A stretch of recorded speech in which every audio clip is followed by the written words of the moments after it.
Welcome back to Post-Match. I'm here with Tyler. We are reviewing Clue. I brought Tyler in because he's going to be a very non-biased opinion to Clue. I am not going to rate this with accuracy or indiscrimination. I love Clue. It's enjoyable. So you're going to give them the actual rating. Actual rating. Well, I give this a sick around 50. Our first category is box fit. This box, I'm giving a 10 because it's a book. And as a channel called The Library, I love this. The usual box looks like this, which is just a box. So we can look at both real quick. But I like the book box better. I think it stores everything better. I think it looks nicer. Okay, so you got two completely different scores here. This is kind of like the standard one. Mm-hmm. I would say this is the most traditional sized board game you're going to find. Like it's going to be all of them are around the same size as this one. So I feel like that was this out of 10? Yeah. It's a solid 5. Just it's the standard size. It's not anything better than anything else. It's not anything worse than anything else. This one's really cool and niche, and I feel like if you're a person who likes to collect things, it works really... Oh, really? I am. Yeah. We saw that go. It works really, really well. As a person who also really likes books, I love the book concept to it, and it would look really cool on like a bookshelf. This is one of like a set of, I think it's like 8 or 9 like traditional games like Monopoly, Scrabble, others that come in this vintage book set, and I've only ever found Clue. And it's so upsetting, because I'd love to get the rest of these like classic games, because I don't own a lot of classic games, but I'd like to get them in this style. I do agree this is very basic. I would give it standardly a 5 as well. There's nothing really holding any of the pieces in the box. It's just a box to hold stuff. So while this is a 5, this is definitely like a 9 or a 10. I would give this an 8. And the reason I would give this an 8 is that, like I said, it's much cooler than that. I love the collectability and the look of it. But there's nothing that is better than like a traditional box about it. That's fair. It's not more, so what's the word? You take something somewhere. Portable? Portable. It's not more portable. It's not like creating like a whole new game space. Like I've seen some things that get boxes. The box becomes part of the game. Oh, yeah. It's not that. So it's not going to be a 10 for me, but it's definitely a high 8. All right, which leads us into the rules. We didn't go over the rules for this game because I was like, everyone knows Clue. And then as you saw last week, nobody knows the rules of Clue. No, you told us there's only 2 rules. Yeah, make a little guess, make big guess. Like, it's only a 2-page book, and most of it is about the guessing, so they are pretty straightforward. Out of 10, how do you think the rules of Clue are? I think that the rules of Clue are, but I'm going to say a 7, and the reason for that is I feel like there's not too much that you're going to be overwhelmed by reading this. Like you said, there's only 2 pages, so it's not like some games you go to play. Looking at a couple, I'm thinking of my brain right now, but it's a booklet, and you're like, it's going to take me 2 hours just to read this. Oh yeah, they give you a small novel, and you're like, why? But it's also not something as simplistic as Uno, right? Which would probably fit on like a rule book like this big. But yeah, no, I think it's good. I think they're very clear, concise. There's not a whole lot of ambiguity. Oh my God, ambiguity. Yeah, that word right there. About You're learning so many words today. I know. I'm trying so hard. I'm gonna give this a 10 because I do think in terms of like what you learn from the rule book with what you play in the game, it's all there. There are a lot of games where you're like, well, what do I do in this scenario? And you go, oh, let me check. And then it's not in the book, and you're like, what was the point of this? But like, this game is very simple. It is just enough luck with the dice roll to counteract the strategy of having to sleuth and deduce that it's a very decent game. I'm going to give it a 10 for rules. Okay. I saw this coming so far. Oh, yeah, like I said, you're here to be unbiased about things. Our next category is gameplay. We played. You won. It came down to the wire. Came down to a bold guess. Is this going to pay off, Cotton? Let's find out. I really enjoy Clue. I like the fact that it is you trying to play a mental game with everyone else in the room with actually not that much to play with. It's how well can you bluff and how well can you guess someone else is bluffing. I like this a lot. This is also out of 10, right? Also out of 10, yep. I think Clue hits a solid 8 for me for the gameplay. Okay. To the surprise of no one, I'm also giving this a 10. Oh, okay. Like I said earlier, I don't like games of pure chance, and games of pure strategy get real tiring. This is a good halfway that I can always come back to it. It is a game that there are so many different variations of it. I have 9 or 10 versions of Clue in my collection. I have Clue that has a DVD game. I have Clue that is like magnetic, and when you go places, it'll randomly generate a clue for you.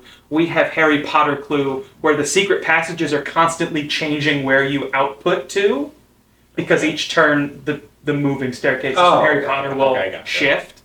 And at the core of all those games, it's the same thing. It is make little guess, make big guess. But there are extra things you can add that don't take away from the game. It is in my mind a perfect game. So this obviously isn't a rule in the rule book. It's completely different. But how my family grew up playing was you had to go back to where your piece started to make your final guess. Ooh, I like that. You could do them, and it turned into a race because everyone would kind of figure it all out at once, and then it'd be who could get to their spot the fastest.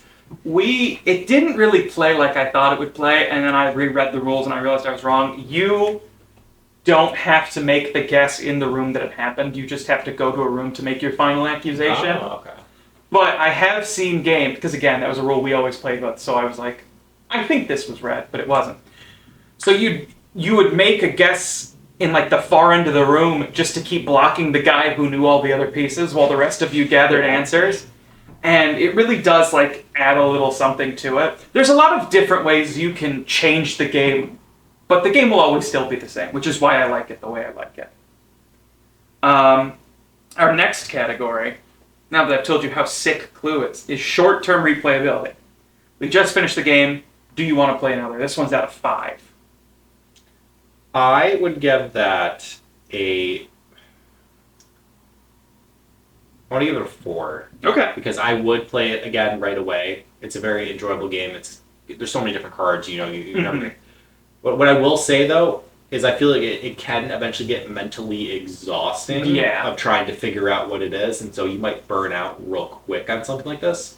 But I think for like short-term playability, you could like knock out a good 4 or 5 rounds of this, and some of them are going to be long, some of them are going to be short, and then you might tire out after that though. This is where I give my honest answer. This is a 3 in terms of short-term. I can play 2 or 3 games of Clue, and then I'm like, well, I've thought as much as I want to today.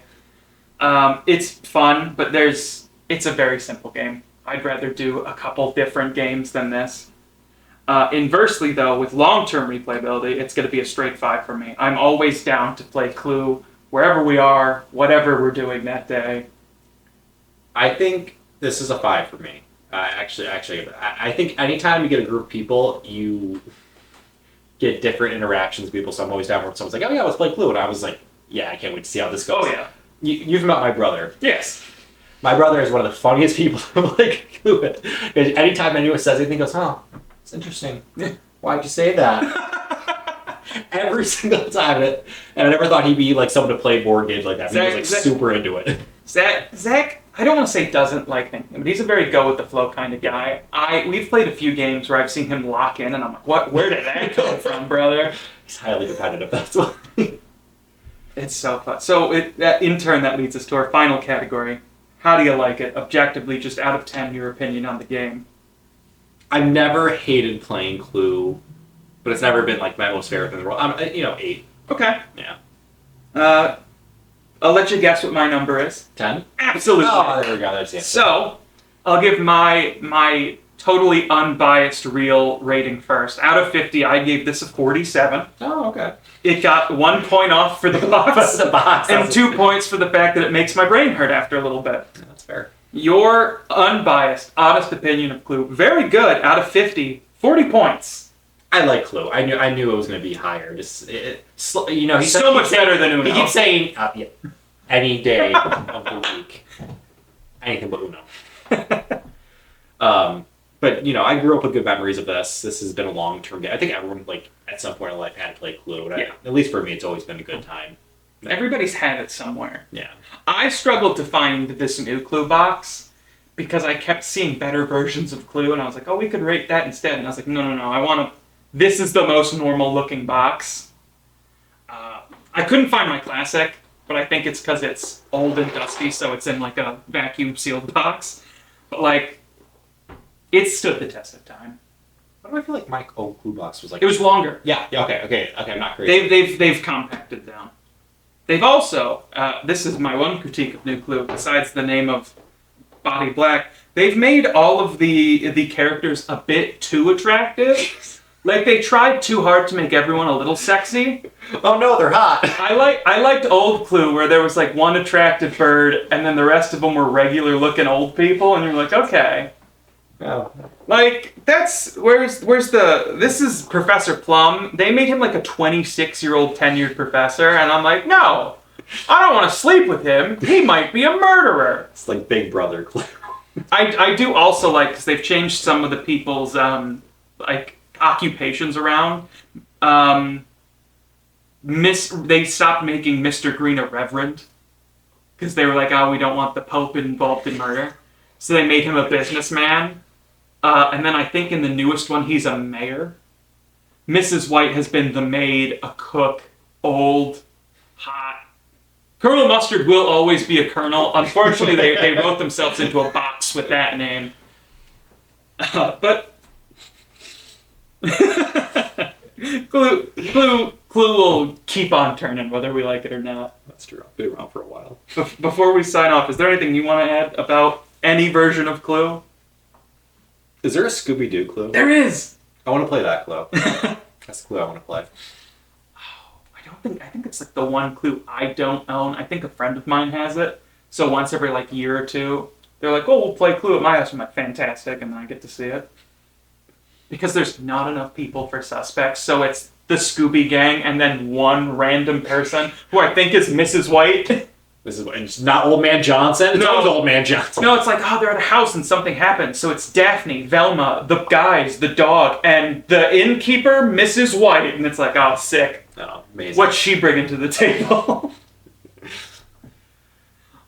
This has been the post-match for one of the best games in the collection.